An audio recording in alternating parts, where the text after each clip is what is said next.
When LeBron came into the league out of high school, he was absolutely one of the 50 best players in the league. You can go back and look at about the 30th best player. LeBron was probably about the 30th best player. And by the way, at that point in his career, he was making gigantic leaps every month or two. He scored 20 his first game. A couple weeks in, he had 42. By the end of his first year, he was a top 20 player in the league. If you go back and look at the guys in the league. He's the only player to come straight out of high school and immediately do damage. He averaged 20. Yeah. Garnett averaged 10. Kobe averaged 7. LeBron was better, though, coming out of high school than Zion is now. Yes. Zion Williamson. You don't like that. Hold on. LeBron James, his rookie year, was better than Zion now. Or LeBron coming out of high school was better than Zion. He could do more. Zion Williamson, because he's making these massive jumps, since the injury, 28-8, shooting 70%, 47% on threes. Zion's a better three-point shooter than LeBron was. Yes. He is 285 pounds. I think we're looking at a superstar. I think you can make an argument. Here are the 19 guys he will not be better than in the NBA as a rookie. He will not be better than the list. LeBron, Harden, George, Kawhi, Embiid, Curry, Giannis, Durant, Damian, Booker, AD, Chris Paul, Luka Doncic, Jokic, Kyrie, Clay, Ben, Butler, Kemba. I am seeing a kid that in this Duke season has made a massive 25% jump within a strict college system. I think he's going to be one of these guys that when the floor opens up in the NBA. Yeah, look, I like him. When I first heard Pierce's comment, I thought, it seemed crazy because the first thing that came to my mind was top 50 players of all time and all that, and it just seemed crazy. But then when you sit down and think about it, yeah, he certainly would be in the top 50. The question is how high. Now, I love virtually everything about him. Obviously, he's got to continue to work on his jump shot, which isn't broken. That's the thing. It's just something he's going to have to work on. Doesn't have to change his form or anything like that.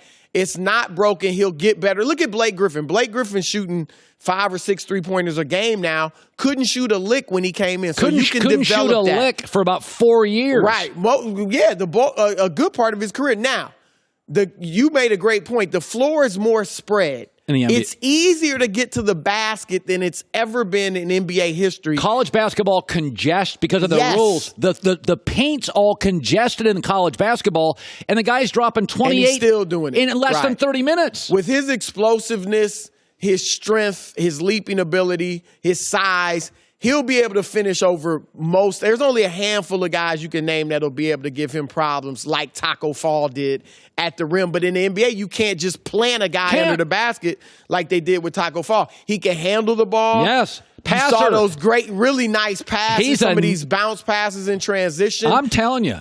I've said, look, and we've talked a lot about Kyrie and KD going to New York, perhaps. If New York gets the number 1 pick, the question has been, and they get those 2 free agents, should they trade the number 1 pick, Zion, for Anthony Davis? No. About a month ago, I felt yes. Now, a month ago, I started feeling like, no, you know what? Keep Zion. Here's why. Beyond all the other things we just mentioned, beyond him having great intangibles, you watch it. He is the rare young player today who can be effective without dominating the basketball. Great point. And if you have Kyrie and KD, that third guy is going to have to be able to be effective without the ball in his hands. And that's Zion. Can you imagine running the floor, the alley-oops, with KD and Kyrie drawing attention, how many easy buckets he'll get? With AD, now, look, AD, Kyrie, and Durant would be tremendous too. But you know what? But who's stepping back? But the other thing is, I'll tell you what an NBA scout who I trust said about Anthony Davis. And this is a great NBA scout who's been in this league for 10 years and I don't think he has a whiff on his resume. And he told me, Anthony Davis, not what you would consider a tough player. Won't play through a ton of injuries. No question about that. You can't kind of rely on him in big spots. Talented, Zion Williamson. Let me tell you something. That kid is a physical player. That kid is a tough player. That kid loves contact. No, I agree. And like you said, those are intangibles. He's defending. Very few guys defend at his age, especially when they're offensively big-time scorers. Yeah, there's a lot to love about him. And I think if I get the number one pick, I'm keeping him rather than trading him for Anthony Davis. Oh, God, there's no way I could trade him. I would get sick to my if I was a GM and the owner came to me and said, trade the pick, I'm not joking. I'd resign and I'd say, I'm going to save my reputation. I'm not trading this kid. I got news for you. Embiid didn't play for 2 years. He got hurt again this year. He's a new age, and I've said this, like Luka's a new age Larry Bird. Yeah. New age, I mean, their games are, their games make sense today in today's style. He's a new age Charles Barkley. Thank you. And yet, he has intangibles that Barkley did not have. Barkley never defended, and I think Zion obviously is a defender. So, yeah, I like the kid. No question. Years ago, there was a player named Rasheed Wallace. His career was lined up with Tim Duncan. They were both unbelievably talented, but Duncan brought the same personality every day. Rasheed on some nights was better than Duncan and then would disappear. You never knew what you were getting with Rasheed Wallace. Go ask Tim Duncan how good Rasheed Wallace is. Rasheed gave him fits. Rasheed is Westbrook. He's a human roller coaster. Steph Curry, I know the personality I get every day. Westbrook, sometimes he's moody, sometimes he's going to unhinge, sometimes he's in a great mood. He's joyful, he's a teammate. So last night, the human roller coaster, he was awful. He couldn't shoot. He was plus minus 20. Oklahoma City lost to Memphis. Now they're in 8th place. Whenever Westbrook has a good game, people rush to Twitter. And I'm always like, why? The next game he won't play well. The difference between Steph and Westbrook, I get the same guy with Curry. That doesn't mean every game Steph is great. But Westbrook has become, you don't even know what you're getting night to night. You make a little bit of sense on this. I know you've been waiting all week since our tete-a-tete last week on Westbrook, but he's not as inconsistent as you're saying. I mean, he's not up and down all the time. The problem is he can't shoot. And when you can't shoot, you're going to have nights where your scoring is not there. He does tend to make up with it in other ways, like rebounding, assists when he's not dropping buckets. But he is somewhat inconsistent. I've said he's not going to win you a championship. Here's what happened with them. They've lost 12 of their last 18. Yeah, and 4 of their last 5 or 5 of their last 6. If you go back and look, in those 18 games, Westbrook is averaging about 23 shots a game. Before that, when they were playing well most of the year, he was averaging 19. He needs to, to your point, be a little steadier. I don't know why he started shooting so much. It's almost like he's not deferring as much to Paul George as he was earlier in the season. So this is what I've argued with Westbrook. He is a rigid personality. By the way, half of America is, right? Rigid personalities, when things are going well and things are well-oiled and the weather's good and life is good, fine. But when you add pressure to rigid personalities, they struggle to stay even keel. It's not that he blows up early. He starts every season very steady.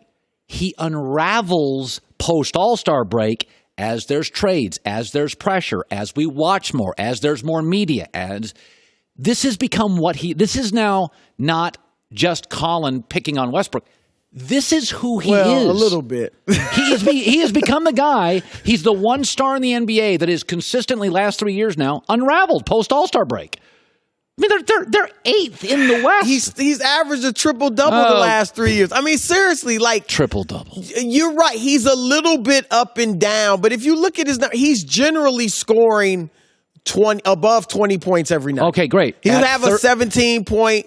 An 18-point game here or there. 36%. His shoot, because his shooting has gone south. Everybody acts like all of a sudden he can't shoot. He's a career 43% shooter. This year, was he at 41, 42, something like so he's just a little bit down.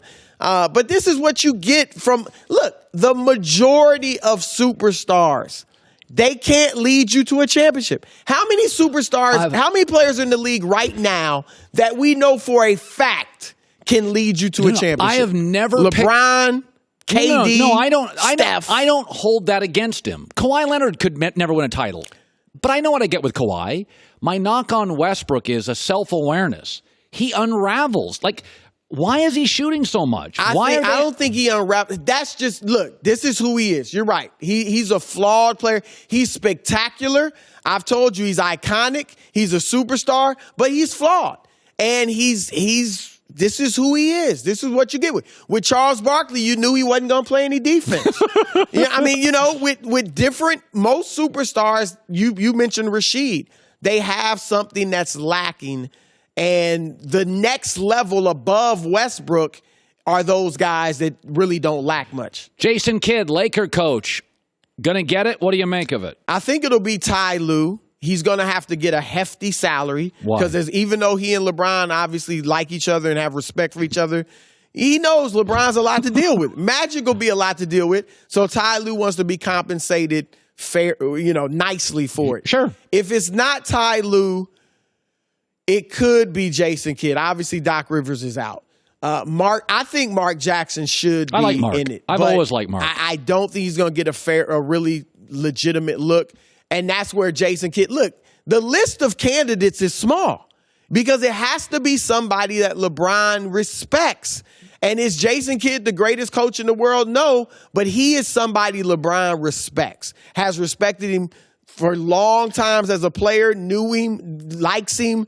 And that's the key for the next Laker coach. Does LeBron respect him and buy in? By the way, can you imagine Aaron Rodgers isn't picking his coach. Don't you think that's somewhat problematic? Shouldn't you just hire the best coach? Well, at this point, you feel like, look, we're all in on LeBron. I get it. I get it. We have to try to do, if we're going to win a championship, he's going to lead us there. And we have to get a coach that he's going to buy into completely. And J. Kidd is the guy. Again, I think it'll be Ty Lue.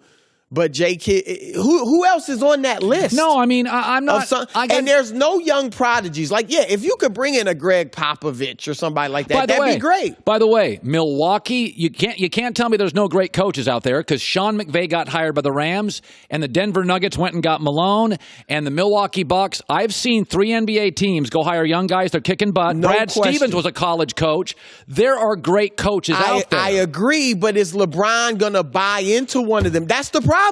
I mean, I don't think he's going to buy. Luke Walton is a good coach. I don't think he's been spectacular. Look, he's not a bad coach. We talked about this on Undisputed. Before LeBron got hurt, we know they were the 4th seed, 20-14.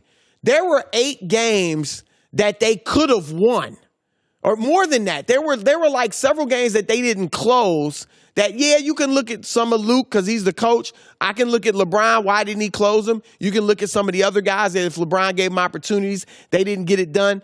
They were one of the top defenses in the league earlier in the season under Luke Walton when they were healthy. Now, I'm not saying it's unjust to fire Luke after this season because if your star doesn't buy in, that's it. Right. What I'm saying is Luke will get another NBA job in short order. Maybe not this next year, but in a couple years, he'll definitely get another NBA job if he's not coaching in college. Hi, everybody. Thanks for watching. Subscribe here to get the latest from the show.